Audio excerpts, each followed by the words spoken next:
এগুলো শয়তানের কাজ, এগুলো থেকে বিরত থাকো সবাই। মদ খাওয়া থেকে একেবারে বিরত রইল।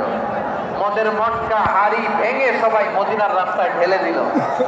মদের পানিতে পুরো মদিনার অলি গলি সয়লাভ হয়ে গেল। বলেন সুবহানাল্লাহ। তাহলে মদ কি একবারে হারাম হয়েছে? প্রিয় সিলেট, আওয়াজ করে বলেন, মদের বিধান, হারাম হওয়ার বিধান এটা কি একবারে হয়েছে?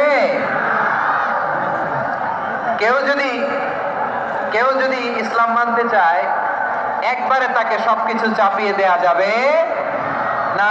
আমাদের কাছে অনেকে আসে, আইসা বলে, হুজুর আমার মেয়েটা পর্দা করে না, হুজুর পর্দা করে না, ওর জন্য দোয়া করেন। আমি বলি বয়স কত? বলে 22। তো 22 বছর বয়সে আগে কি করছেন? আগে পর্দা করাইছেন? না, করাই নাই। তো এখন তো আর হবে না। এখন তাকে আস্তে আস্তে বুঝান যে মা শালীন পোশাক পরো, একটু শালীন, যেমন আছে তেমনই থাকো, শালীন।